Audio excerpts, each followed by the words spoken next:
du Mali et de l'affaire d'équipement militaire, la prison à vie requise contre plusieurs hauts cadres.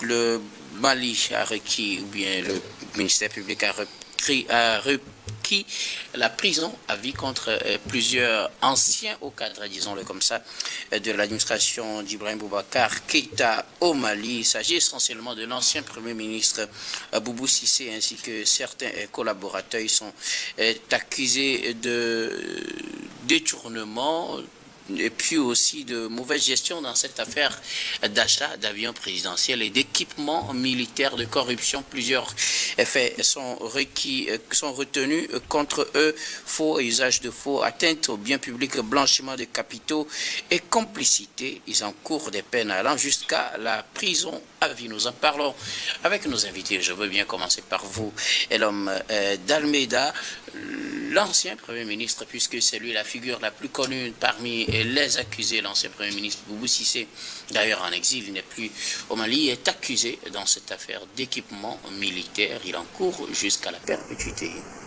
Oui, même si beaucoup d'entre eux ne sont pas sur le terrain et qu'ils ont été condamnés par contumace, la symbolique est très importante dans ce cadre-là.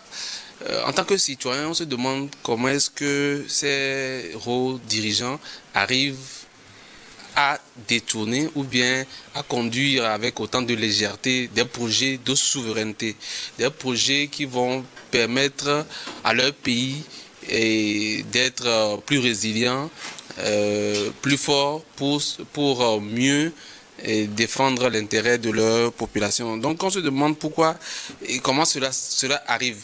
C'est irréaliste que 20 milliards puissent disparaître comme ça, un projet de 20 milliards puisse ne pas aboutir et que pendant très longtemps, puisque ça fait plusieurs années, c'est depuis 2014 en allant, aujourd'hui nous sommes en 2025, pratiquement plus de 2026, pratiquement plus de 10 ans après, on n'a pas tiré au clair cette affaire. Beaucoup diront que c'est une chasse aux sorcières, mais la répétition se nourrit de l'impunité. Il est important qu'à un certain moment, on puisse donner un signal fort aux dirigeants, aux populations, qu'il faut conduire les affaires de la nation avec beaucoup de sérieux, surtout sur le plan militaire. Sur le plan militaire, il s'agit de la souveraineté. Aujourd'hui, la souveraineté, on en parle un peu partout, c'est un thème galvaudé, mais c'est très important. Si les Européens ont pu nous coloniser, c'est parce qu'on était faible militairement. Si aujourd'hui, des pays se permettent d'aller attaquer d'autres pays, ou bien se permettent d'aller choper d'autres présidents, c'est une question de puissance militaire. Le monde malheureusement, c'est ça. Les empires, les États vivent sur la puissance militaire. C'est la puissance militaire qui peut vous permettre de vous protéger contre les forces en interne, puisque aujourd'hui, dans ces pays-là, on a constaté qu'il y a beaucoup de djihadisme, il y a des problèmes en interne sur le plan sécuritaire. Mais si l'armée n'est pas équipée, comment est-ce que l'armée peut sécuriser en interne? Si l'armée n'est pas équipée, comment est-ce que l'armée peut se protéger contre des forces externes? Vous avez vu même, on parle du Niger, c'est ceux du Mali. Mais à côté, leur frère de l'AES, le Niger, avait été menacé d'être attaqué par le Nigeria et la France et d'autres pays de la CEDEAO. Donc si vous n'êtes pas fort, tout le monde peut vous attaquer et ce n'est pas bien pour la population qui du jour au lendemain se retrouveraient fugitifs ou bien seront massacrés. Quand il y a la guerre entre l'Israël et la Palestine, vous voyez combien de personnes, combien de civils meurent tous les jours. Donc c'est important qu'on puisse on puisse siffler la fin de ces genres de pratiques dans la gouvernance de nos nations en Afrique pour que l'Afrique soit plus forte. Vous savez, le monde qui est en train de bouger, si jamais il y a une troisième guerre mondiale, mais c'est l'Afrique qui sera la réserve et pour les pays en termes de ressources, la réserve en termes de bras humains. Et nous serons, les laisser pour compte dans cette affaire. Ok? Et il est important que nos nations se renforcent. Je crois qu'il faut préciser que ça c'est une réquisition du ministère public. Bien pour le sûr, moment, on n'a pas encore le verdict. On n'a pas encore le verdict. Je crois que c'est très important de le préciser. Mais également, je crois qu'il faut se poser un certain nombre de questions qui sont des questions légitimes. Pourquoi une telle somme avait été débloquée? C'est important qu'on puisse le savoir. C'était pour acquérir des armes, faire un réaménagement, faire en sorte que le Mali puisse avoir le matériel nécessaire pour faire quoi? Pour combattre le djihadisme. Les rebelles à l'époque, on était en 2015, il faut rappeler le contexte. Justement, c'est très important. Alors là, dans ces situations où on remet une somme à une équipe dont le Premier ministre, 60 millions de dollars, et le chef du gouvernement est là pour y veiller, et c'était pour la sécurité du Mali, et on dit que ces fonds sont dilapidés, il y a une mauvaise gestion. Je pense qu'à la limite, même la justice pourrait peut-être parler de crime. Parce que lorsqu'on veut acquérir ces anciens, pourquoi? C'est pour protéger la population malienne. Et si les gens sont arrivés à pouvoir détourner ces sommes, à faire la surfacturation, faire en sorte que le projet ne puisse pas aboutir, moi je pense, à mon avis, que c'est un crime. Maintenant, c'est vrai, il y a quelqu'un qui a dit tout à l'heure que les gens pourraient peut-être parler de la chasse aux sorcières. Mais est-ce que les faits sont là, oui ou non? La question mérite d'être posée. Les faits sont là. Et on fait confiance également à la justice malienne qui a des éléments nécessaires pour pouvoir poursuivre, comme ils sont en train de le faire, ces personnes qui sont citées. Donc, je pense qu'il faudrait que la vérité sorte. Si, dans les réquisitions, dans les plaidoiries, et le juge estime que ce n'est pas vrai, qu'il y a des zones d'ombre, il avisera.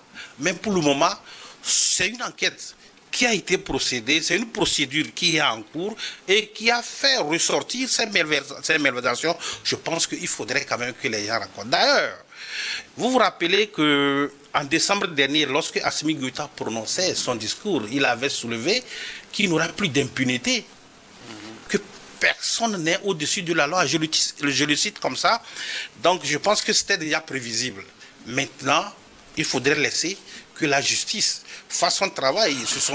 C'est une grande juridiction qui a en charge ce dossier. Et nous pensons que le Mali, ou bien la justice malienne, peut quand même arriver à élucider ce qu'il y a, les zones d'ombre, savoir si oui ou non ceux qui ont été cités sont vraiment coupables. Et s'ils sont coupables, je pense qu'il faut y répondre.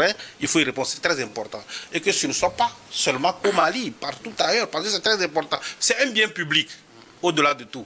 Cet argent, c'est un bien public, et qu'un bien public doit être géré d'une manière ou d'une façon convenable. Oui, c'est malheureux parce que, vous savez, quand on sort de l'argent pour équiper l'armée d'une nation, qui est d'ailleurs assaillie de tout part par les terroristes, et que cet argent soit utilisé à d'autres besoins, je pense quand même que à des besoins à caractère personnel. Je pense quand même que c'est plus que criminel. Alors, sauf que Boubou Cissé dit que en première instance, il n'a pas été cité dans le dossier. Et que ce n'est que quand le dossier est arrivé à la Cour suprême, lui pense qu'il y a eu immixtion du pouvoir de l'autorité à la tête de l'État. Voilà, il a eu immixtion du pouvoir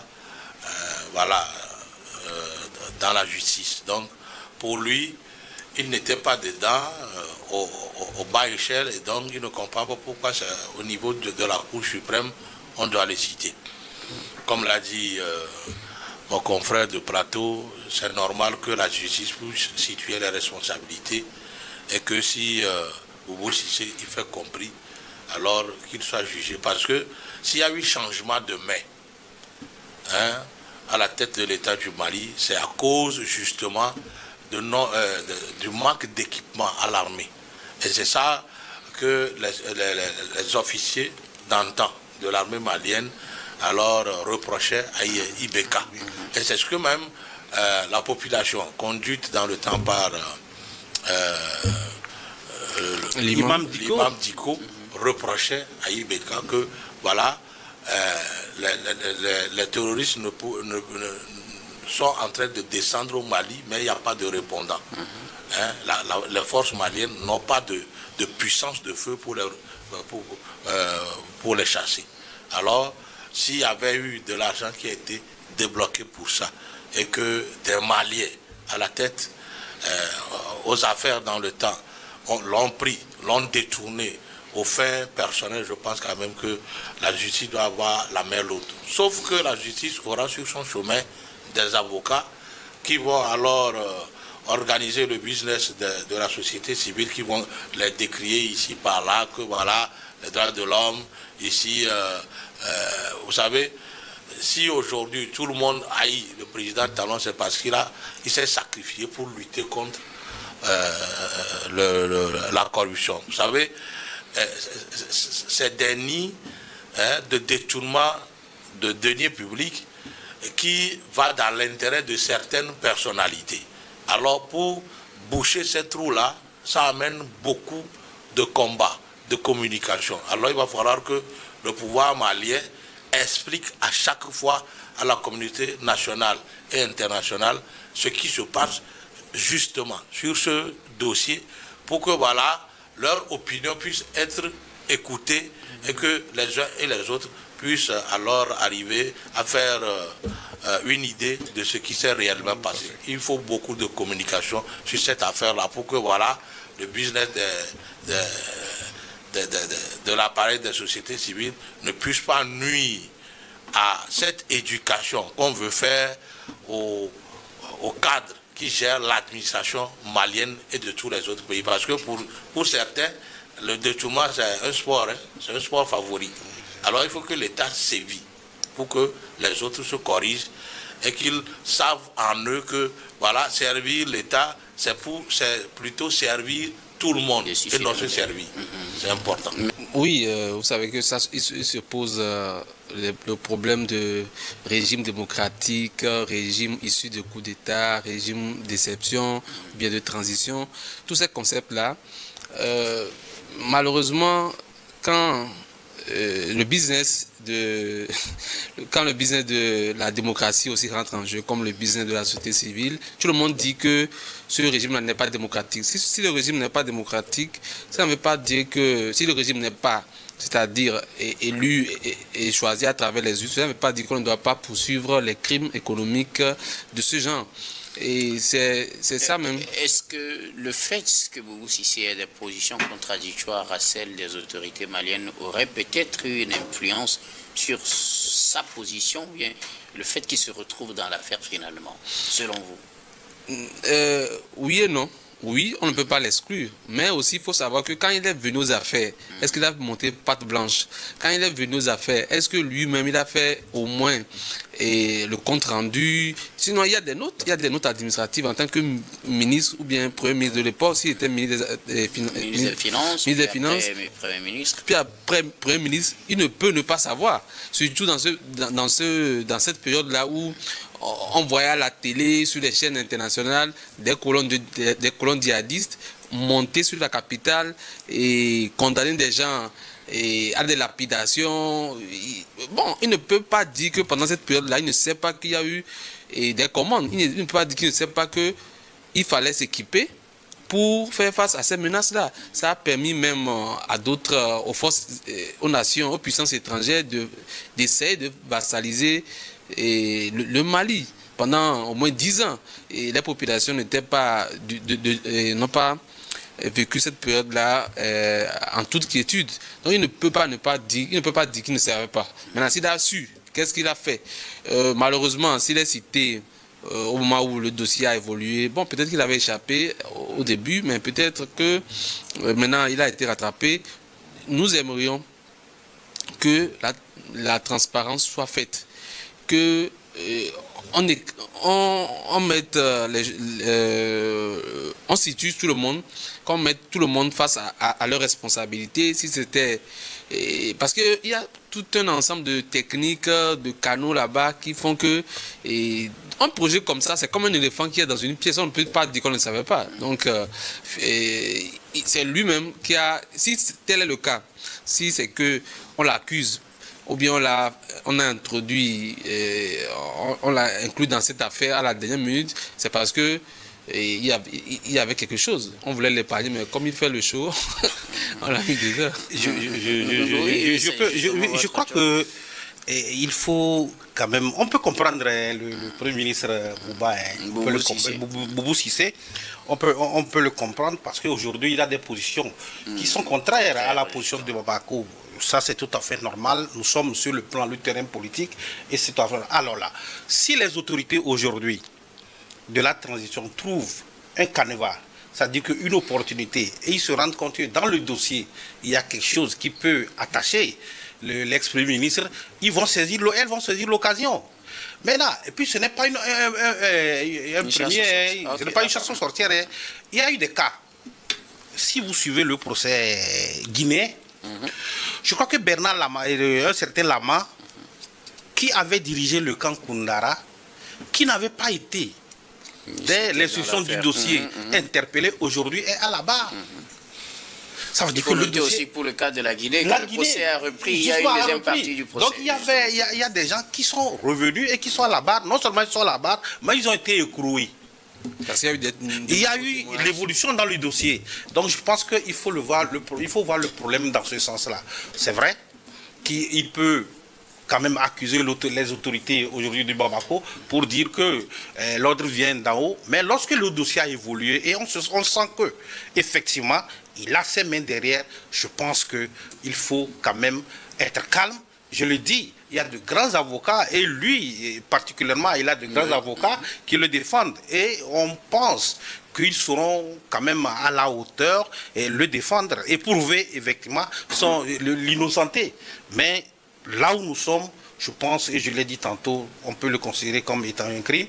Et je pense qu'il faut que la justice puisse aller au bout pour pouvoir trouver une solution. Alors, pour votre analyse, comment expliquez-vous que dans le contexte dans lequel se trouvait le Mali à l'époque, on entreprenne de faire des commandes militaires et qu'au final on se retrouve avec des fonds détournés? C'est ça qui est grave. C'est ça qui est très grave. Alors, dans cette période, le Mali faisait face à une situation où il fallait chercher à protéger la population, acquérir les équipements et protéger la population. Mais c'est en ce moment-là que certains trouvent normal de pouvoir confondre le projet à leur poche. C'est très important. Donc, je pense que c'est ça qu'on n'a pas compris. C'est ce qu'on n'a pas compris. Et c'est un fait. Peut-être dans beaucoup de pays également, ça se passe. Il faut le relever. Dans beaucoup de pays, ça se passe. Au moment où on est dans une situation d'urgence, on engage des projets, on débloque les sous et à un moment donné, on voit que ces sous ne sont pas allés là où il fallait aller. Donc je pense que c'est pourquoi justement les autorités maliennes doivent réagir vivement pour pouvoir trouver qu'est-ce qui s'est passé en ce moment. Est-ce que c'est vrai que les gens ont détourné les fonds? Qu'est-ce que les gens avaient en tête? Est-ce qu'on ne peut pas supposer que les gens étaient de connivence avec l'ennemi? Ça aussi sont des questions qu'il faut se poser. Donc moi je pense que c'est une bonne chose. Il faut que le Premier ministre se calme. Pour le moment, il est à l'abri. Comme l'ont dit ses avocats, il est en exil. Mais ses avocats sont là et le procès se poursuit. Il y a des preuves qu'il faudrait montrer pour prouver sa culpabilité. Et si ces preuves sont avérées, moi je pense que c'est de bonne guerre qui puisse être condamné.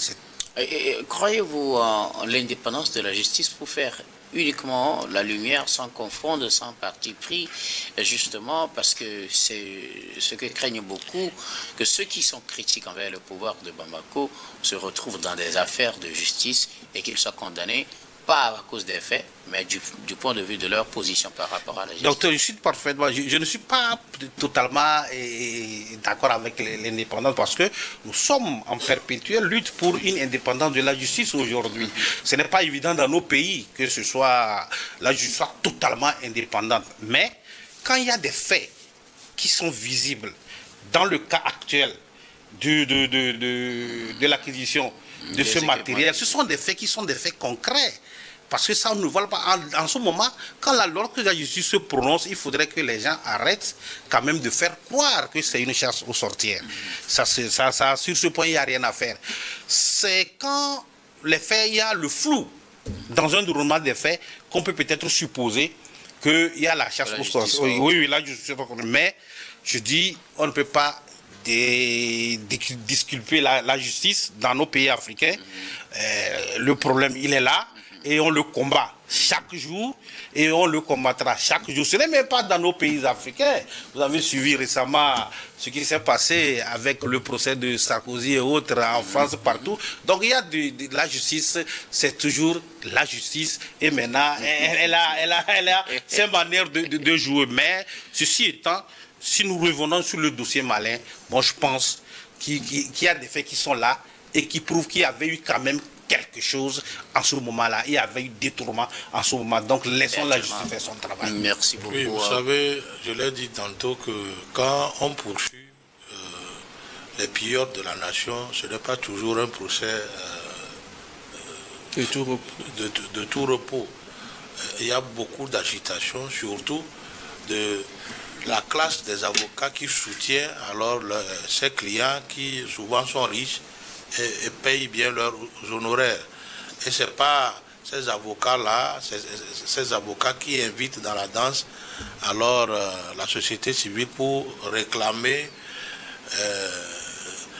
tout ce qui est lié aux droits de l'homme. C'est-à-dire on confond la justice avec des procédures sur les droits de l'homme, la démocratie et tout, pour alors ralentir d'abord la procédure et salir en quelque sorte toutes les décisions qui alors sortiront du procès.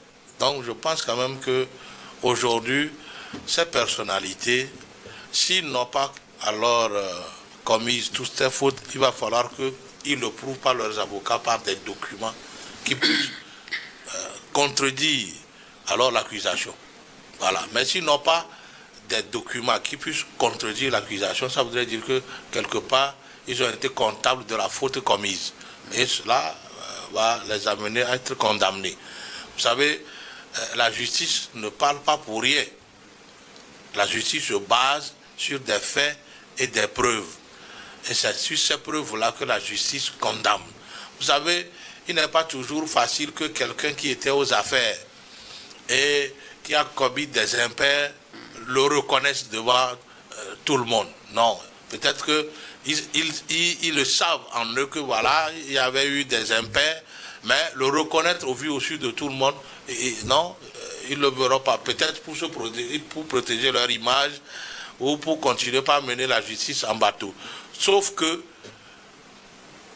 les militaires aujourd'hui qui sont à la tête du Mali ne vont pas permettre à ce que la justice n'aille pas au bout de cette affaire-là, parce que ça avait mis en péril leur vie, ça avait mis en péril leur honneur, leur dignité, et d'autres même sont tombés au front parmi eux. Et donc, est-ce que justement il n'y aura pas des élans de vengeance de leurs confrères, non, vous savez, leurs frères d'armes qui sont tombés, la justice, et que finalement cela pousse à des manipulations de la justice? Du tout, vous savez, la loi elle est dure, mais elle est la loi. Tout le monde est au-dessous de la loi ou non au-dessus. S'ils avaient bien fait, le procès n'aura pas lieu, où ils seront tous alors libérés. Relaxés. Voilà, relaxés. Maintenant, s'il n'y a pas relax, ça voudrait dire que quelque part, ils ont commis des impairs. Voilà, Boubou Cissé n'a qu'à se calmer. C'est vrai qu'il n'est pas à Bamako, mais s'il est sûr qu'il est innocent, d'un jour à l'autre, même s'il est condamné aujourd'hui, on le reconnaîtra plus tard. Parce que vous voyez, si nous prenons le cas de Nelson Mandela, il avait été condamné pour toutes les accusations. Mais après 25 ou 27 ans, oui, après 27 ans, on l'a encore blanchi, on l'a sorti, il est devenu président. Donc je pense quand même que tous ces accusés n'ont qu'à se calmer et préparer leur défense pour prouver à la justice qu'ils n'avaient pas alors commis ces impairs-là. C'est mieux que de vouloir tout de suite dire que non, l'État va intervenir, l'État va commander, l'État va diriger. Non, l'État va s'immiscer dans ce procès-là. C'est aller trop vite en besogne, selon moi. Merci beaucoup. C'est l'argent de l'État qui a été dissipé et qui a rendu le Mali dans l'état dans lequel il est aujourd'hui. Peut-être que la main à la tête de l'État n'aurait pas changé, on aurait connu une autre page, un autre pan de réalité. Donc je pense quand même qu'ils doivent se taire pour que